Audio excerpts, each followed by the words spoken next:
divine guidance i får som få. Alla qui se fär lan, där wan, you får bandel så.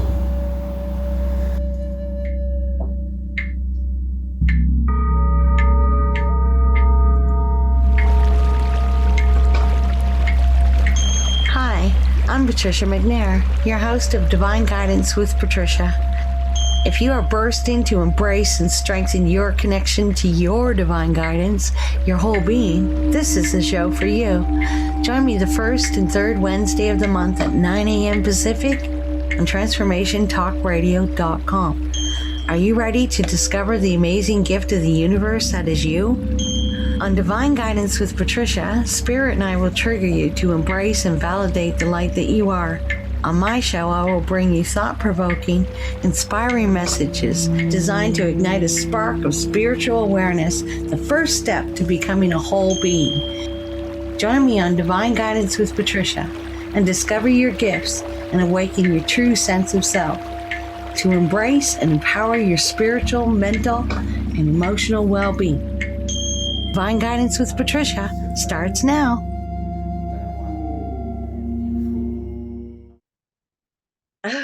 Those gongs from the sound beams, they're just, they get me every time. Hi, everyone. Welcome to Divine Guidance with Patricia. Woo! Wow. I don't know about you, but I am getting this excitement energy. I get 11 days, 11 days, 11 days. I don't know what's going to happen in 11 days, but I can tell you, since I woke up this morning, 11 days is permanent, and the energy is just, I want to just say before I introduce my guests that I really appreciate the feedback from my followers. I don't have a lot of them, but I have quality followers. And that's what counts in my life. It's about quality, not quantity. So thank you, all of you, for writing in and asking your questions and letting me know what you want to have as moving forward. I want to let you know that starting in March, the third Wednesday of the month, my show will be dedicated to me being in the hot seat.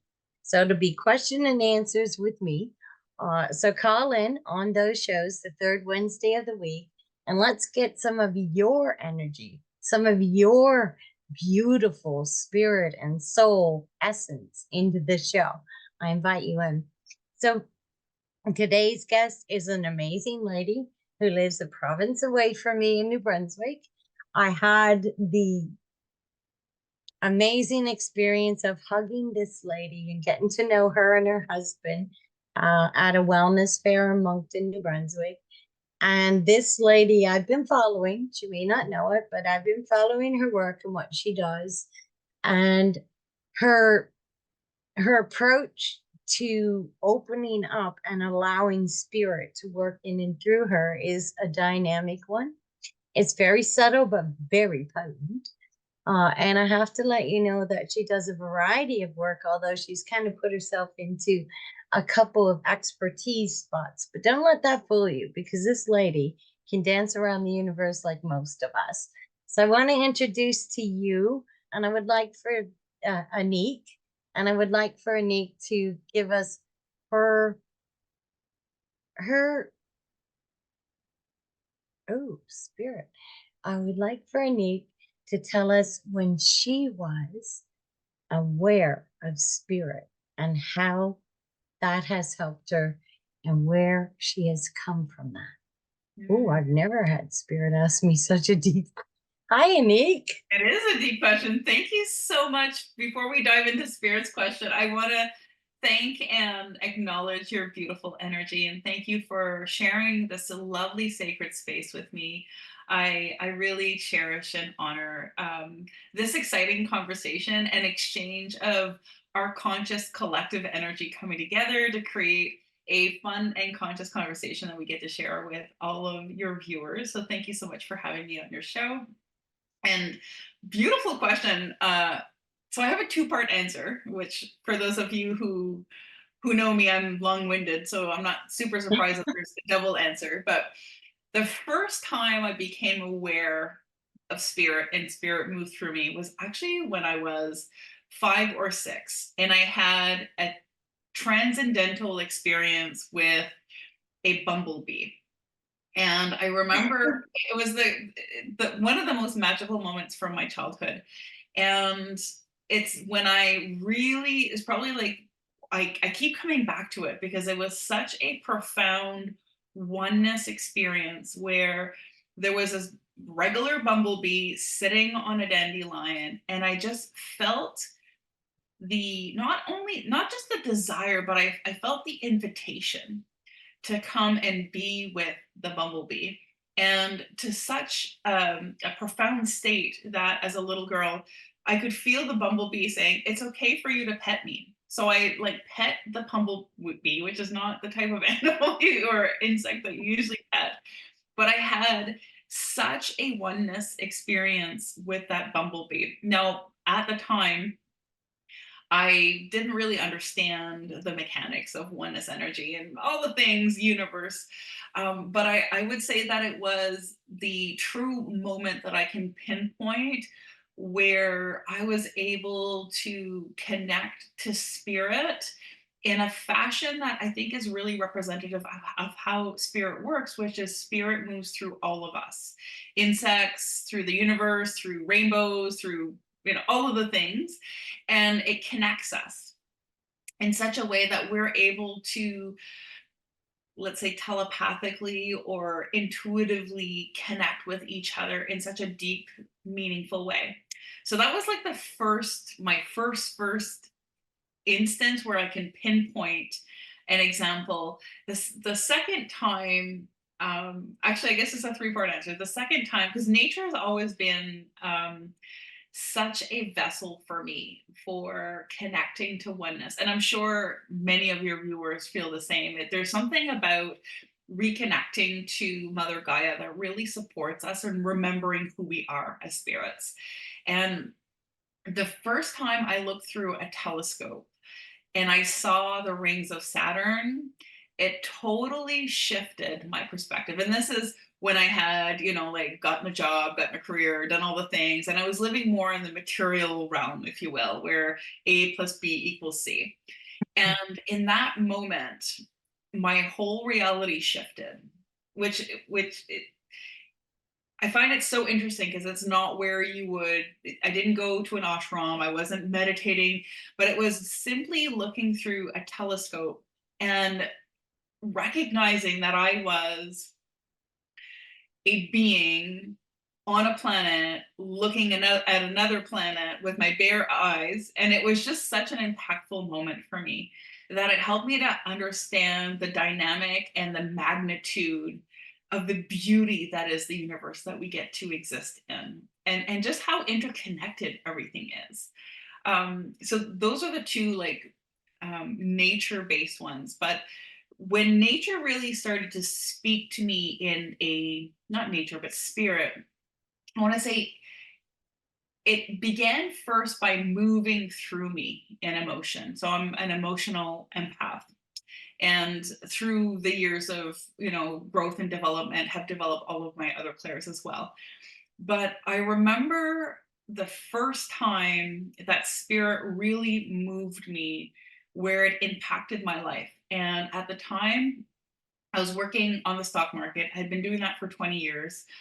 So it was like, you go to your high school counselor and they're like, this is the equation to happiness. First you get a job, then you get a career, then you buy a house, then you're happy, right? In that order. Yes. And I'd done all that stuff, and I was at the peak of my career.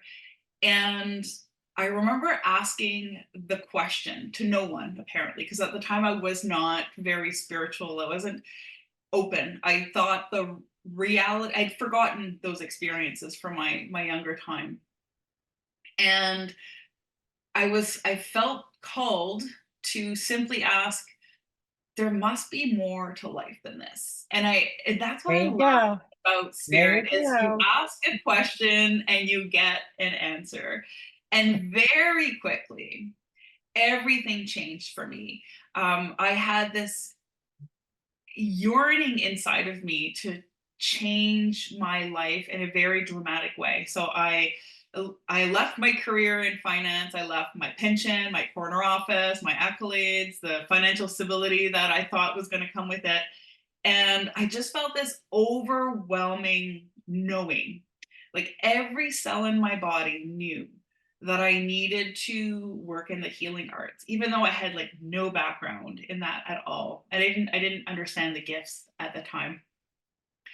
And I remember telling my mom that I was leaving the stock market and I was going to start a healing business. And she turned every shade of green. She had thought I'd lost my mind completely. And even though it made 0 sense on paper, all that I was spoke through me. And I was like, I have to do this. And so for me, that's where I want to say spirit, that's when I began to allow, because I feel that's really like the right word is we allow. Spirit is always moving through us, but we allow spirit to Or guide acknowledge, us. acknowledge and validate that which is moving through us, right? Yeah. I loved how you put there. The question is, there is more to this. That's the main question. That's the main. If you talk to anyone who's involved in working with spirit, or even with their gifts, or can't communicate directly with spirit, but have that knowing that you mentioned. That knowing is an energy. It's a pure energy of our oversoul, letting us know, okay, it's time, because everyone becomes aware and starts doing their work in their time, in their gauge. So with a lot of things going on right now, there's a lot of pressure. Oh, everyone needs to be awake. They need to, everyone's, the people who are sleeping are stopping us. No, they're not. Not at all. They will wake up in their timing with their divine plan with Creator, period. Leave them be. So that's what I say anyways. All right, so we are going to slip into a very quick break. And we won't be taking many of them during this show, folks, because we have a lot to talk about. So we'll be right back after this quick break.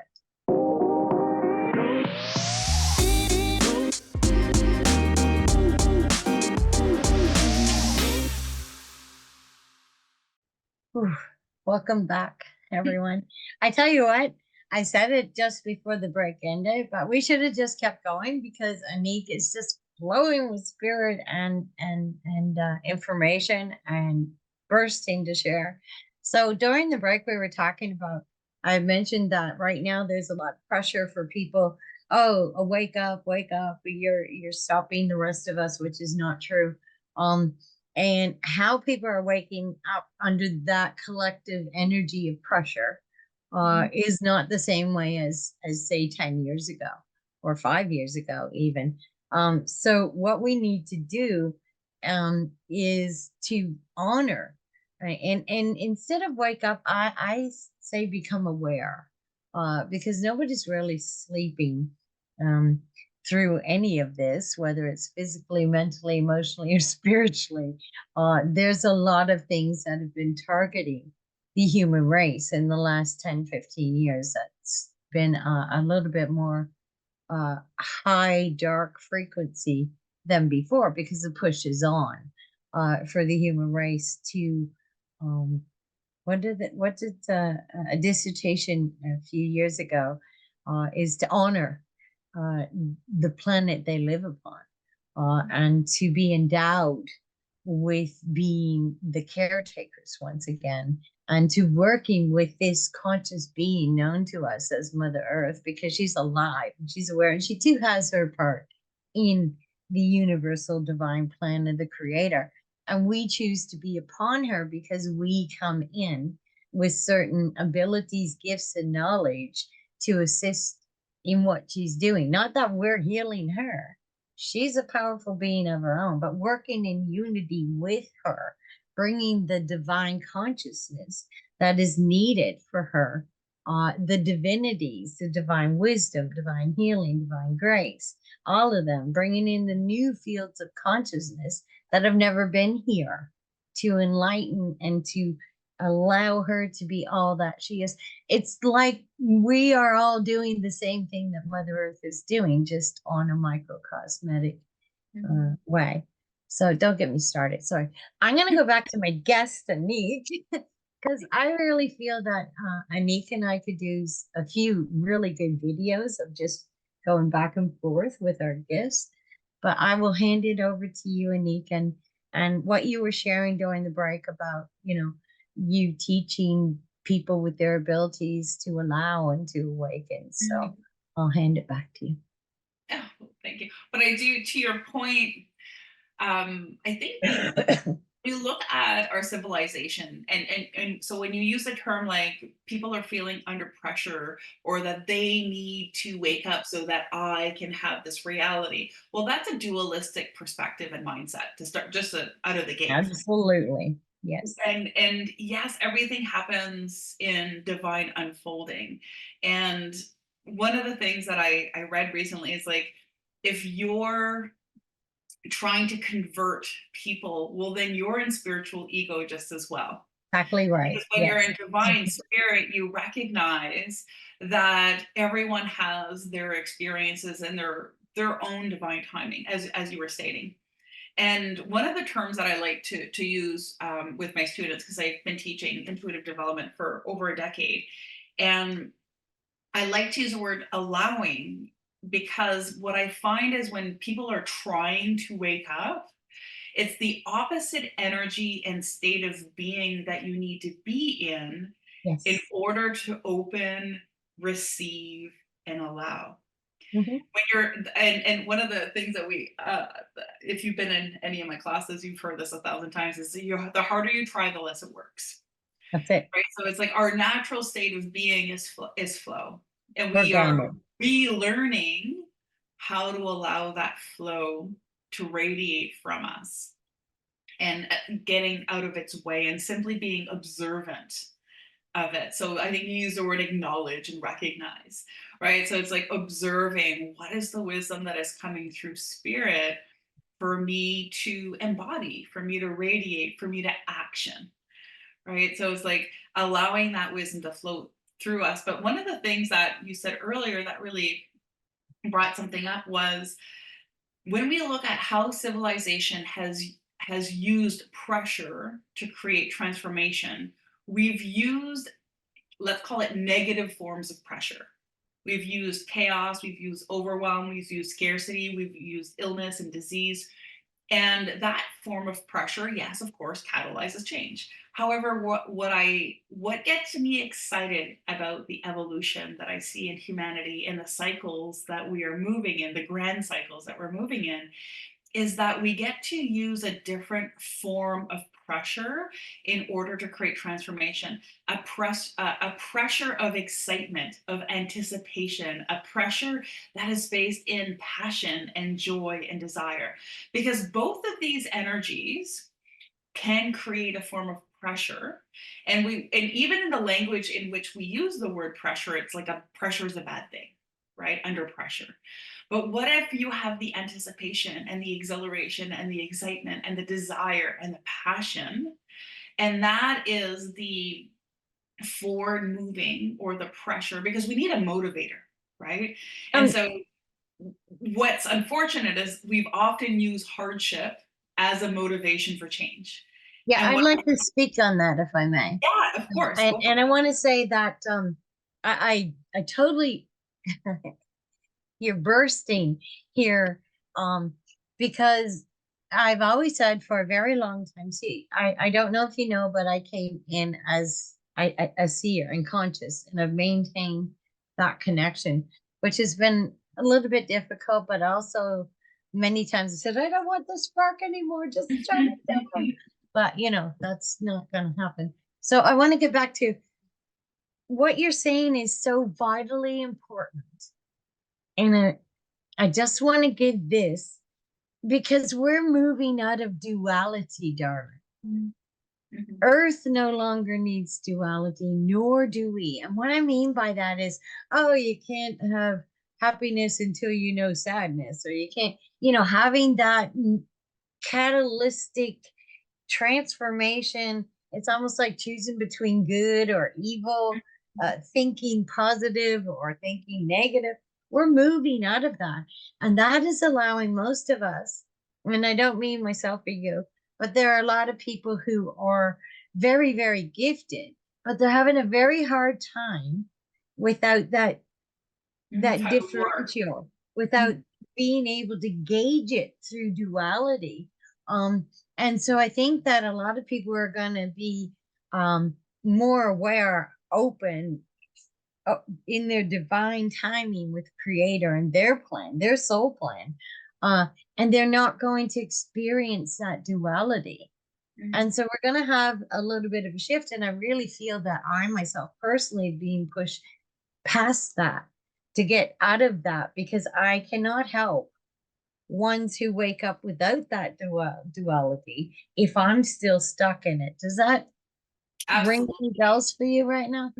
It is. And I think that's because if you want, my specialty is recognizing, let's call it like the steps to transformation. And so I always like to explain it kind of in the analogy of like a pendulum, right? So we've been on this extreme for a long time, and naturally the pendulum wants to swing from using hardship as a catalyst for change to using desire as a catalyst to change. Yes.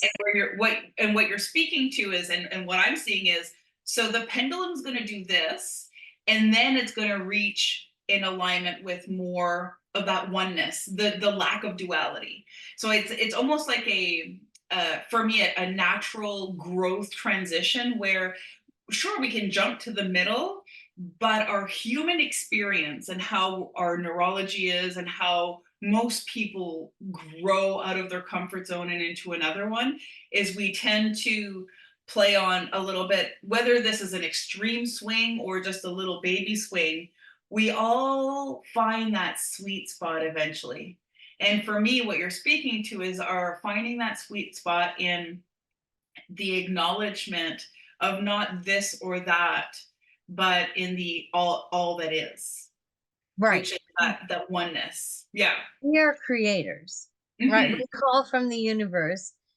Even if we have it all set up and all planned, we still, in human form, have things that we relapse back to. So we may still, we may call for that. But here's what I'm saying: as creators, becoming more aware in the new earth, for lack of a better word, it's earth. Yeah. Her ascension is what's guiding our ascension. And so in my knowing, and so with that, calling on that duality will no longer be available, because that darkness is going to be removed from being the catalyst. It will not be given that power anymore. So the new earth will be about our desires, our creation, but not through hardship. Well, that's where I see us going. I don't know. Yeah, and I think that's a great distinction to make, is we're both spirit and human. Yes. So our spirit in form. Yeah, exactly. So our humanness has a certain function, if you will, in the experience and the progression of the evolution. And then our spirit has, let's call it the foundational, because I see the spirit as a foundational element, whereas, like you said, embodied, right? I kind of joke, we're like meat suits. Like I'm a spirit having a human experience. But in the experience of being human, it has a certain humanness around it. And what I mean by that is when we look at total human behavior, right? So even like the perception that there's Mother Gaia is raising her frequency, and we are experiencing our evolution because she's leading us. Even that is a dualistic term when you break it down, because it's like we're not separate than Mother Gaia, and it's a collaboration.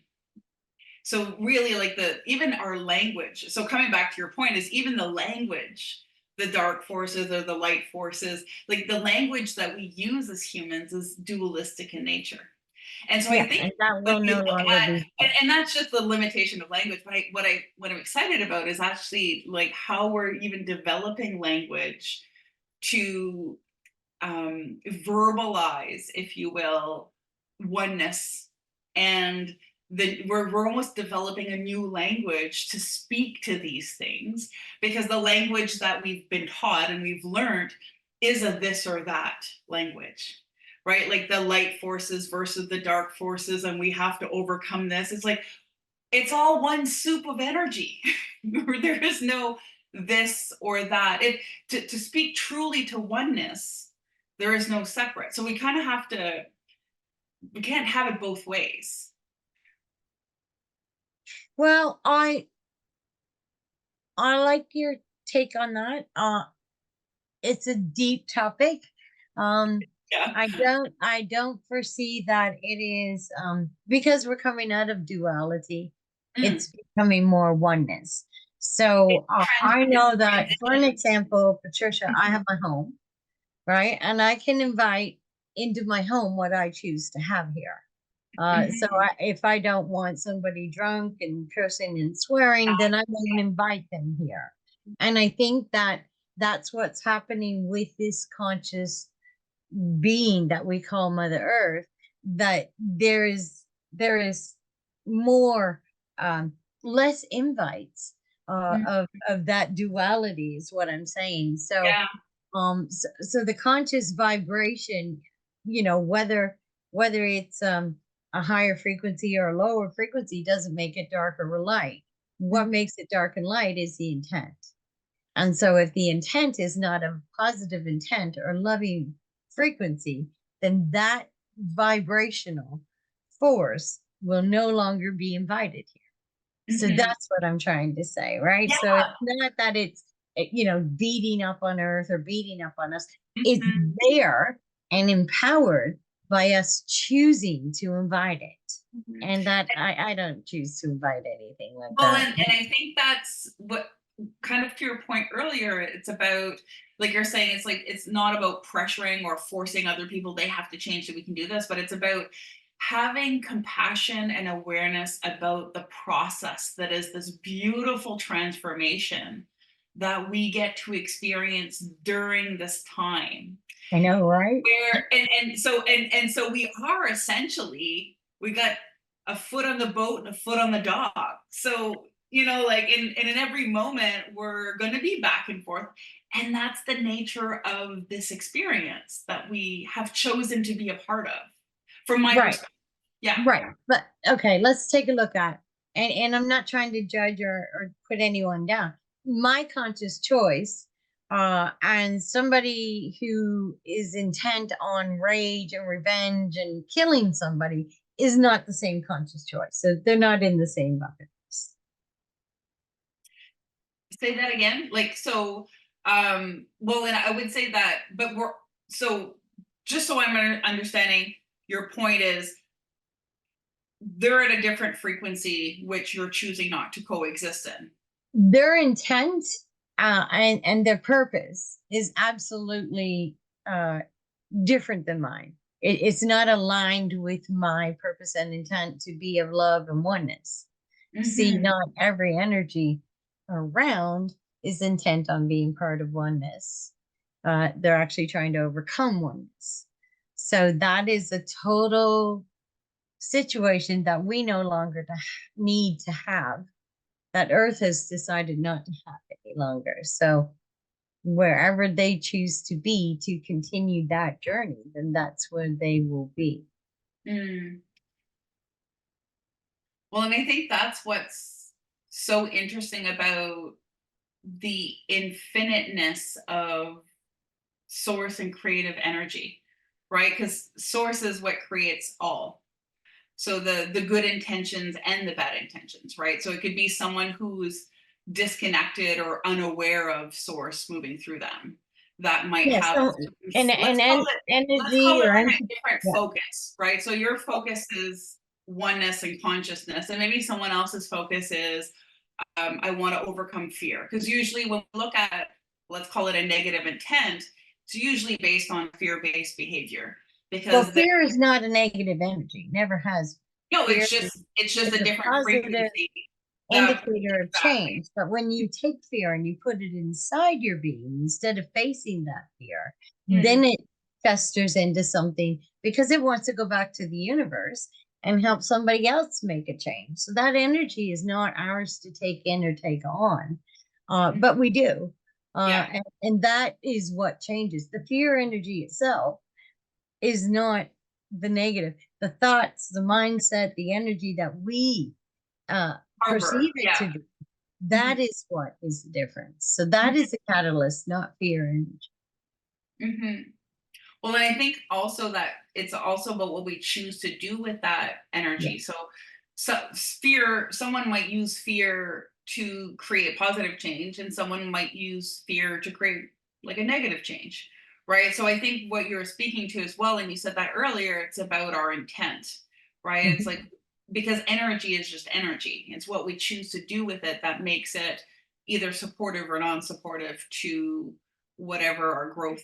Yes. And what we allow that energy to do with us. It's both ways. What we choose to do with that energy, or what we allow that energy to do with us. So like taking it on, taking it in, changing our mindset, living in fear, becoming a hermit, getting, we allow that energy to play with us as well. So anything that happens to us is based on our say, our, well, whether we are conscious of it or not. We're it's our responsible ultimate for choice. Exactly. Well, and I think that's where we get to grow as, let's call it humans, because with our consciousness, we get to decide what choices we want to make. And that's where our free will comes from, right? Like, where do I want to focus my energy? What energy do I want to harbor? What do I want to feed, and what do I want to starve? What do I want to attract, and what do I want to repel? Like you were saying, who do I want to invite into my home, and who do I not want to invite into my home? And I think that's the boundaries that, and I don't, not boundaries in a negative thing, but I think it's the power of choice, and being like, it's okay if that is over there. This is what I'm choosing for me. And I think without judgment, just without judgment, right? Because we don't always need everything in the universe, because it's not part of our journey. It's not part of our, I believe as sparks, we broke off with our own divinity, with our own divine message that we bring forward in and out of form, wherever we are. And how we bring it forward is based on what is needed for the collective. So that's why we choose to go wherever, but we chose Earth because we are here to be a part of what's happening with Earth right now. So that's why we came here in form. And I think that it's an amazing time to be here. What's happening here is, it's off the charts. It's unexplainable, but yet, Anik, have you ever I'm sure you've had it many times, is you can't explain in words what you know on a soul and a spirit level. It's just getting it out there. You just have to live it. Well, and I think that's why there's such an awareness to, and you'll see this a lot coming up more and more, is the use of the term embodiment. Because really it's about, that's the phase that we're in this phase of our evolution, from my interpretation is, so we've cultivated the knowledge, and we've started to really embrace the emotional factors of it. And now we're really learning to live and embody and experience what it means to be a spiritual being having a human experience.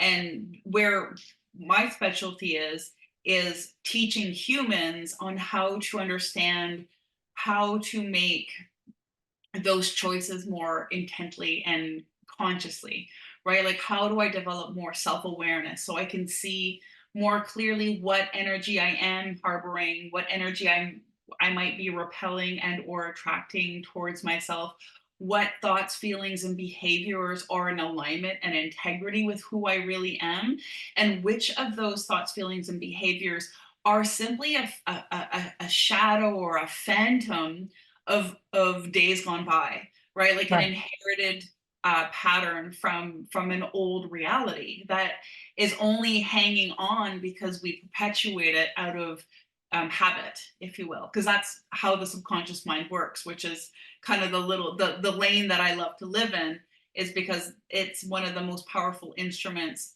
that we have as humans to support us in creative conscious decisions in the third realm to connect us to the higher realms, if you will. So if I were based on that, because that's I love it. And it's triggered something in me that I'm gonna go away from the show and actually let those words resonate with me. What part of the divine design would you share that the actual subconscious, what is the divine purpose of that, and where does it sit in the whole complexity of being a whole being? Well, and I think so. I'll start with like maybe a definition, because I find a lot of people, when we think of the subconscious mind, we think our thoughts. We think, okay, this is part of my brain that does job A. However, from my experience and how I think of the subconscious mind, is the subconscious mind is the energetic gateway that connects us to our capacity to intellectually understand spirit's message for us. So when our ego is nice and we're squeaky clean, we use that as almost, we can use our subconscious mind as a transmitter, because when our subconscious mind picks up all of the energy around us, so if you want, our six senses are tied into our subconscious systems, our digestive tract, our nervous system. So you have the physiological elements of the subconscious mind, then you have the intellectual elements of the subconscious mind, then you have the emotional elements of the subconscious mind. But a part of the subconscious mind that doesn't get kind of like enough attention, in my opinion, is the energetics. And that's where we really have the capacity to connect to that oneness energy. So I want to say it's the function that our physical bodies have to connect directly to the energetics that exists here in this realm. So it's kind of like the bridge, if you will, between the physical human and the spiritual being. So that's how I would, now of course language is always limited, but that's how I would more define the subconscious mind, is that's the receptor. So if you have eyes and you see with those eyes a color, your subconscious mind, if you will, the whole of it, is what picks up those frequencies that you're tapping into and going, oh, it feels like there's a shift in the collective. Okay, well, your spidey senses are picking up that, and that's tied into your subconscious system. Interesting.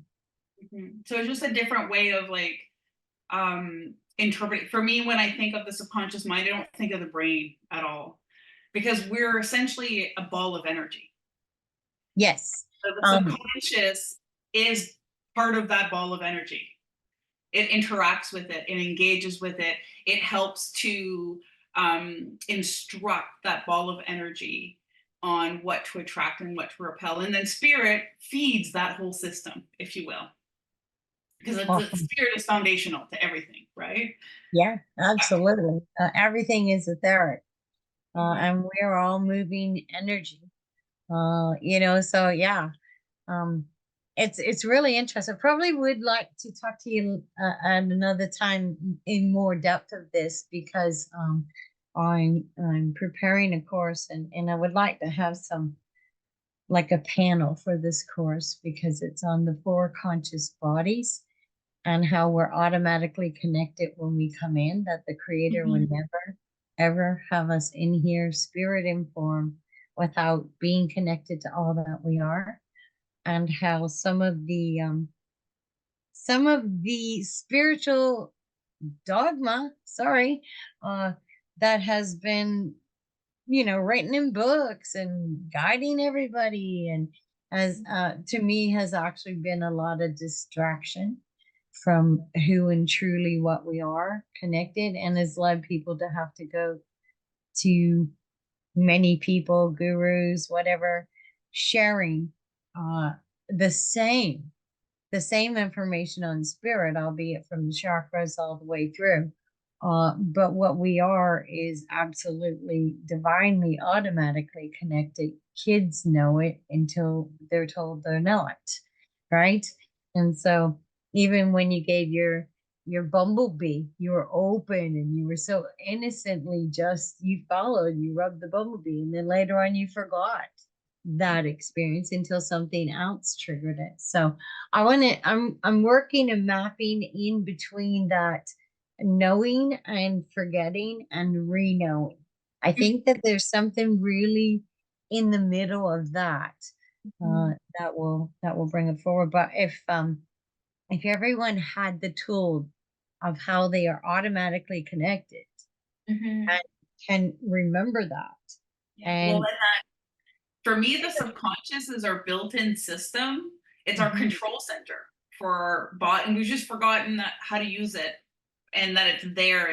And so for me, that's why I love teaching. When I teach intuitive development, I love using that as a portal because it's built in and it has this automatic function. And when you learn how to use, let's call it, those buttons inside of you, then it really allows you to feel more empowered, to be like, I can connect to creator, I can connect to spirit, I can get guidance, I can feel safe and supported.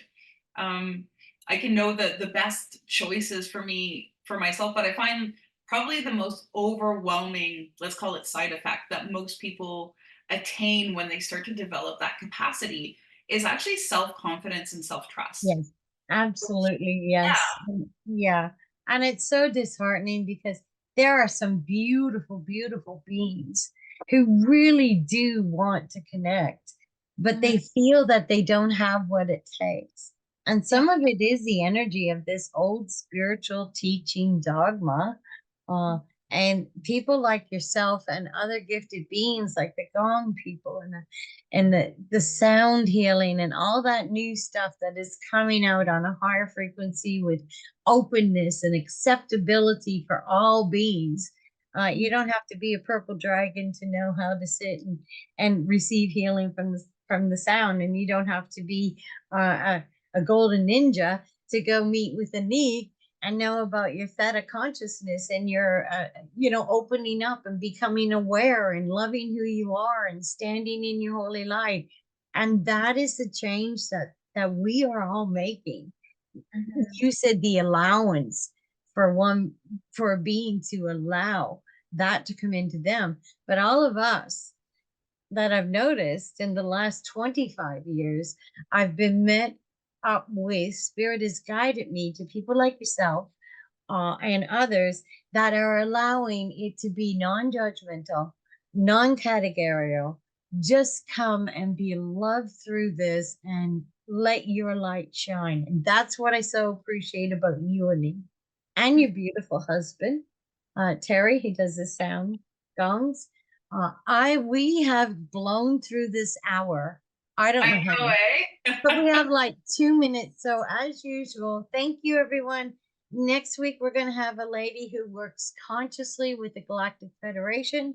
And she is doing a lot of amazing and giving us a little bit more information on where we stand on that aspect of things and the planet and us.